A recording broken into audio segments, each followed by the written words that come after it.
Once upon a time, every time, all the time, dreams and mind Milky Way's innocence, wonder, and strength are reduced to carbon bases of organic traces. Molecules turn to cells, turn to tissues, turn to organs, to systems, turn to me and ask, what will you do? Quietly, like it's supposed to be a secret. As if they don't know, I can hear them repeating, echoing through the bodies of my mother, father, brother, friend. They speak through the mother who lost her child millions of years ago.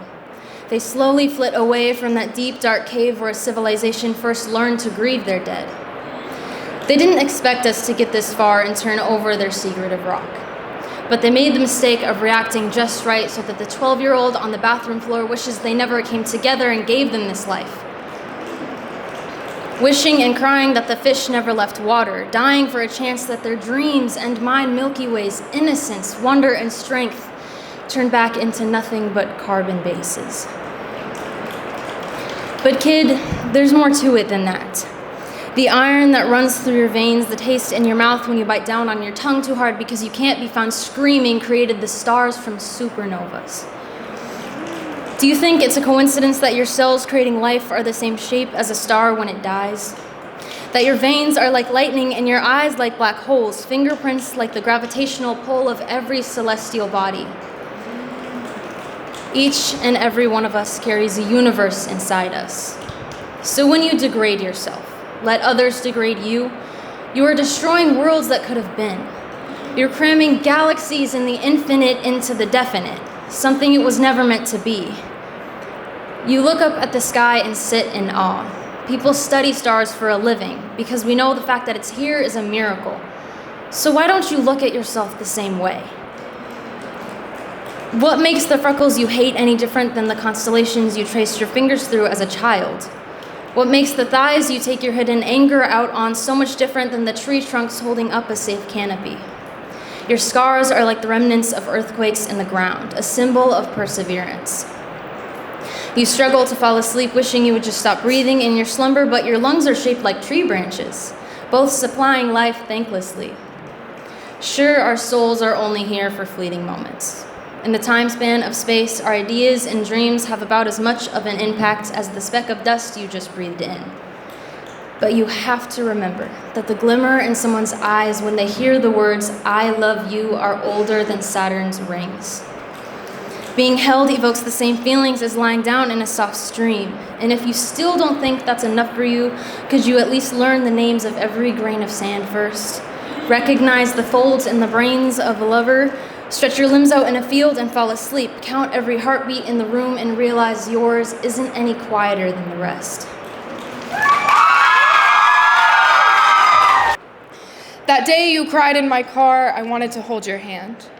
Lace our fingers together and rub the soft muscle on the back of your hand between your thumb and index finger. I wanted to tell you I loved you. I didn't. It would have been selfish of me to indulge myself, to let you know that I cared so much, too much. I kept my eyes on the road and listened to you tell me all of the horrible things you knew between strangled breaths. And as you held back tears, I held back everything I knew, because all I knew in that moment was that I loved you and that I would never be able to stop. What would you do if I told you it was you all along? I played pretend because I didn't want to risk this, us, just so that my selfish questions will be answered. But how do I lie about how much I love you? Your shoe prints are still pressed to the floor mats in my passenger seat. I'll drive you to the moon and back, my darling. We went to the grocery store together. We bought ingredients to make dinner, and you bumped into me as we walked through the aisles. You helped me pick flowers to put on the dining room table. Did you know orange roses and baby's breath mean devotion and admiration?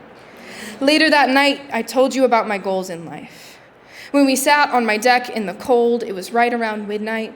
You were wearing my slippers and my coat, and I asked you when you knew you were happy. Your ambition poured out in front of me about how you would get away and be bigger than all of this. I told you about a house with a porch swing and a lover I could share it with. You didn't know I was talking about you then, but it will always be you, my darling. When you told me you liked me, I didn't see the text message for 2 hours. I was at work and you knew that. I think we're both too scared of losing each other, of losing ourselves. I stayed up late that night to paint you a picture and make you a letter. I woke up early to buy you a new stuffed animal and your favorite soda. I think Coca-Cola tastes gross, but we can argue about that later. Maybe we can talk about it when we go back to the grocery store. We can take turns picking the soda we have in the house. Did I mention I want to live with you forever? To die with you too? As I rot in the ground, the soil will start to taste like the sunlight in your eyes. And now, as I watch the TV show you begged me to watch and tape my favorite photos of you on the walls above my bed during the commercials, I know that the universe designed me for love. That the hurt only happened to make way for the joy. My biggest fear used to be that it wouldn't get better. That everyone was lying and that I would have to fight my way through survival forever. And then you looked at me, and you were kind even when I didn't have the energy to thank you for your sweetness. And I realized I have to pick a new biggest fear. And I suppose this is the most long-winded way to say, I think my biggest fear is spiders. They say laughter is the best medicine, but I disagree. I think that it's dogs. Well, dogs and the families that come with, really. The families who take you in like their own, no conditions attached or requirements added. The best medicine, it isn't a pill you take, no chemical you get hooked on. It's a family you built out of need. The family built of bricks, not blood. The ones who would drive almost 2 hours just to pick you up and bring you over, even if all you really do well there are just sit and exist on their couch. I said at the beginning that the best medicine is a puppy prescription, and yeah, I stand by that. Sure, therapists are professionals and they're trained for this stuff or whatever. But really, the choices are pay hundreds of dollars on boring people therapy, or get playful puppy therapists with a small fee of some dog fur on your shirt. And it's not much different than being at home, just existing, except this time it's a silly dog sleeping on my lap. So it is, in fact, better.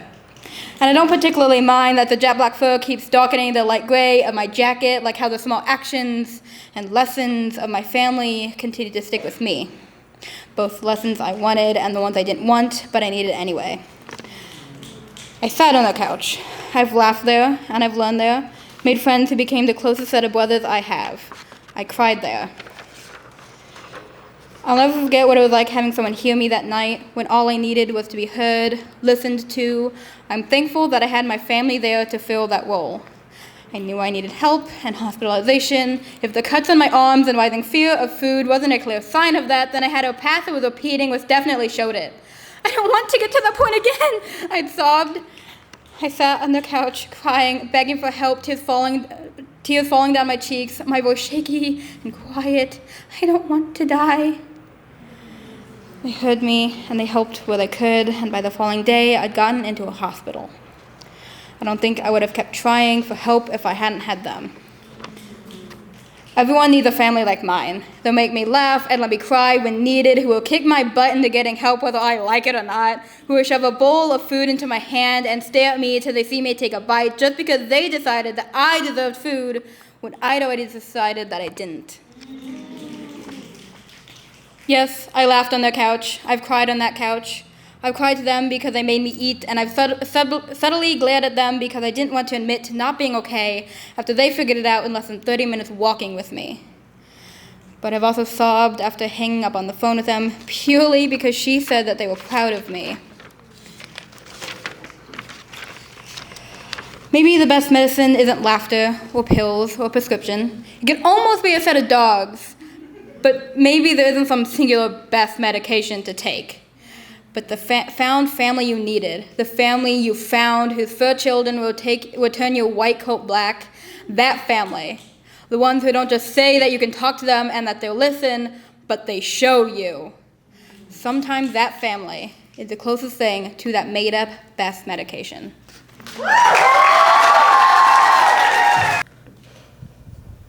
I think I killed my inner child, the girl who happily searched for bugs in the grass, the girl who sang every day, the girl who was happy. I think I killed her The day was warm, or maybe it was cold. I don't really remember. The fog of my mind is too thick to follow any light. Maybe that helped me kill her. The sun was covered, or maybe it was shining. Maybe the shining was blinding. Maybe that helped me kill her. The song I hummed was quiet, or maybe it was loud enough to cover up her screams. Maybe that helped me kill her. I don't really remember what helped me. Maybe my best friend helped, wielding a bow and arrow and shooting my head and heart every time she would glance and then glance away. Maybe it was all my own burden-rotting joy in my brain. Maybe it was my own expectations, or maybe it was my classmates, because their expectations always cut deeper than the sword in my hand. They told me to grow up. I told myself, be better. They told me I wasn't smart enough. I told myself, be better. They told me that my work wasn't good enough. I told myself, be better. Why can't I be better? I thought that the being that was joy was the beast known as weak, so I slayed the one thing that loved me. The blade on my back is weighing more than the slit in my heart. My blood dripping is louder than the pounding of my ears, and the constant shake, shake, shake of my hands is unbearable. The wounds are opening again. I'm dying. Clear, obvious, horrible pain. But maybe I'll be fine. Maybe I can still be better. Maybe I just need some time to bleed out. But I don't need to bleed out. I don't need to be better for you.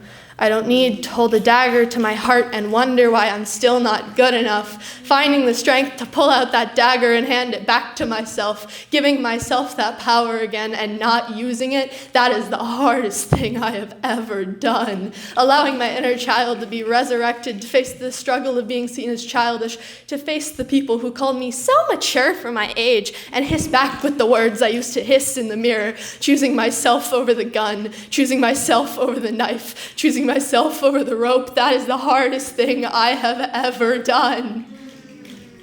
But I don't regret it, and I hope that I never do.